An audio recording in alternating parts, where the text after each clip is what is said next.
ذکر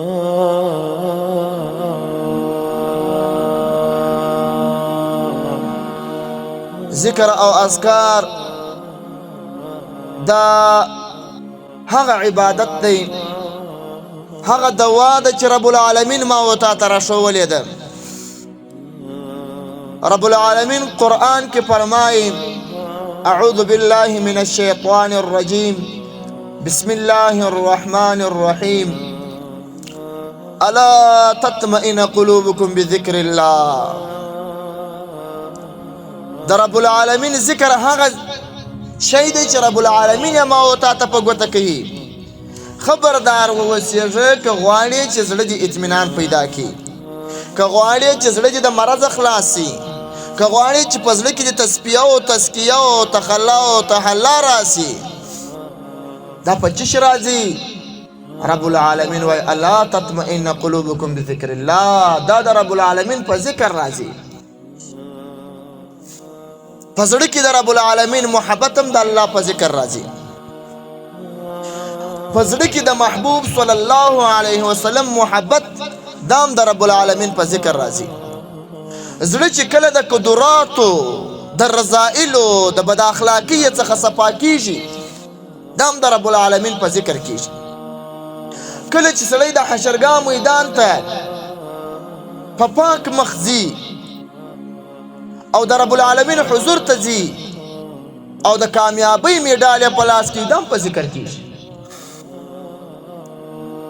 او کله چې انسان د رسول الله صلی الله علیه وسلم محبت کوي، د رسول الله صلی الله علیه وسلم د محبت متمنی وي، تمنا د رسول الله صلی الله علیه وسلم د محبت لري، دا هم په ذکر کیږي. دی وجه څخه زموږ ستاسې په عامو انسانانو کې یو سړی جایداد لري، مال لري، په کلي او وطن او علاقه کې نوم لري، خو بیا هم چې ته د ده سره کښېنې زړه یې پر قرار نه وي، زړه یې اطمینان نه لري، زړه کې قرار او سکون نه وي. ولې؟ هغه دوایي یې پرېښې ده چې رب العالمین موږ ته په لاس راکړې ده. رب العالمین فرمایي د زړه سکون په دنیا کې نه دی، د زړه سکون په جایداد کې نه دی، د زړه سکون په نام او شهرت کې نه دی، په خانۍ کې نه دی، په دې کې نه دی چې ته د ډېرو خلکو سره پیژنې. رب العالمین وایي د زړه سکون په ذکر کې دی. ذکر کوه. ته به مال لرې، جایداد به لرې، اولادونه به لرې، نوم به لرې، نښان به لرې، خو بیا به دې هم د الله رب ذوالجلال د طرفه د زړه سکون نه وي، اطمینان به دې نه وي، الرضا بالقضا به نه وي، او په د دنیا پسې او د دنیا په محبت پسې به دې منګولې رایستلي او په هغه پسې به دې زورونه وي. بل سړی به خپل په کور کې ناست، مال او روپۍ به هم نه لري، جایداد به هم نه لري، خو د رب العالمین په محبت کې به داسې غرق وي چې خالص د رب العالمین تر ذات تیره د هیڅ چا پروا نه لري، نه د چا ته تمه لري، نه د چا د نامو او د شهرت وږی وي، خالص د رب العالمین په ذکر باندې دومره استغنا کړې وي. دا بیا څه وجه ده؟ وجه دا ده چې دا سړی خپل په کور کې ناست دی، د رب العالمین دغه نسخه د قرآن پاک نسخه یې ځان کې عملي کړې ده چې رب العالمین فرمایي الا تطمئن قلوبکم بذکر الله.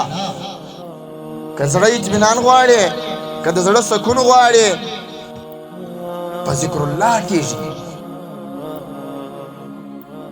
نور هیڅ نقصې نه لري، بس ذکر د الله ډېر کوه، زړه کې به دې خوشحالي وي. ذکر د الله ډېر کوه، خلک به در څه خوشحاله وي. په کلي او علاقه کې به خلک ستا صفت کوي.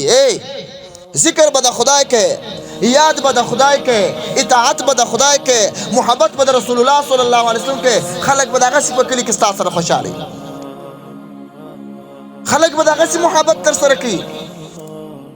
تاسو ته د حضرت امام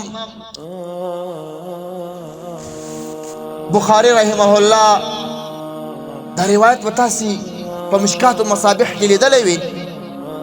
مشکات المصابیح کې یو روایت موجود دی روایت کی حضرت سیدنا ابو هريره رضی الله تعالی عنہ راوی دی. ابو هريره صاحب وایي چې رسول الله صلی الله علیه وسلم وایي چې کله یو بنده رب العالمین ته قبول سي او یو بنده د رب العالمین محبت طلب وکي، رب العالمین چې د کم بنده سره د محبت اراده لري جبريل امین ته غږ وکي، یا جبريل، اے جبريل علیه السلام،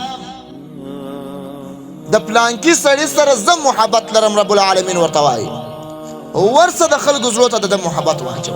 سبحان الله.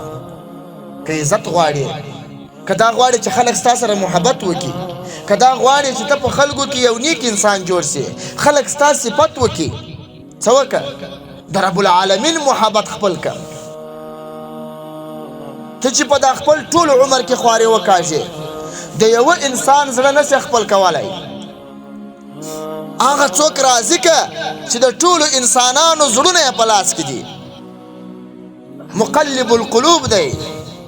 ستا چې رب العالمین راضي کوي، خلکو په زړو کې ستا محبت لېږي، خلک ستا سره محبت کوي، خلک ستا سره اخلاص کوي. څه وجه ده؟ د الله رب الجلال د اولیاء سره خلک محبت لري، د الله پاک د دوستانو سره محبت لري، ناسته ولاړه لري. یو ولی الله یو چاته تر خپل اولاد، تر خپل بابا قریب تر ګور د خپل پیر ورته تیر وي، د پیر سره تر هر چا محبت وي. ولی پیر هغه څوک دی چې رب العالمین ته قبول دی، پیر هغه څوک دی چې رب العالمین یې راضي کړی دی. زه وایم که غواړې چې خوشحالي حاصله کړې، په کور کې جم خوشحالي وي، علاقه کې جم خوشحالي وي، او پر دا کلی او معاشره کې چې ګرځي د هغو هم ستا سره محبت وي. ته د رب العالمین رضا خپله کړه، ته د رب العالمین طرف ته توجه وکړه، د رب العالمین ذکر وکړه.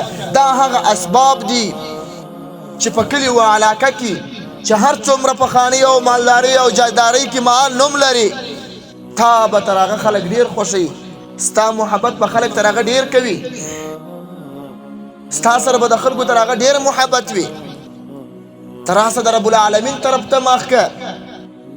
هغه پروردګار چې ته یې د عدمه څه وجود ته راویستلی، هغه رب العالمین چې تا ته یې زندګي درکړې ده او پر زندګۍ باندې د ټول زندګۍ کتابتون ورته پروت دی، ستا د هرې ورځې کردار، ستا د هرې ورځې عمل او ستا د هرې ورځې اخلاق او بد اخلاقي، دا ټول رب العالمین ته ملائکو لیکلې پراته ده. هغه رب العالمین د ځانه راضي که خلک خپله خوشحاله کېږي، رب العالمین راضي که په کور کې د خپله خوشحالي جوړېږي، رب العالمین راضي که خلک خپله په تا پسې بد نه وایي.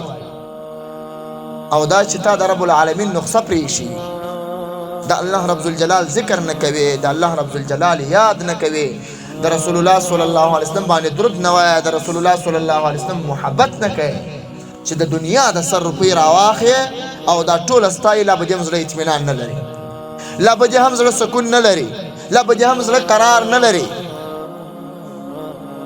که غواړې چې په ځان کې یو داسې معاشره کې ژوند وکړې او داسې کردار ادا کړې چې د آخرت هم ګټه وي، د حضرت هم ګټه وي، په کلي و علاقه کې هم خلک په ښو یادوي، په بدو دنیا د رب العالمین طرف ته مخ کړه، د رب العالمین ذکر ډېر کوه.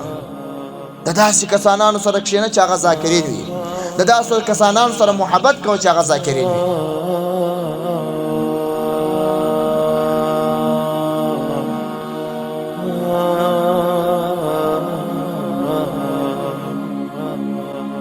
oh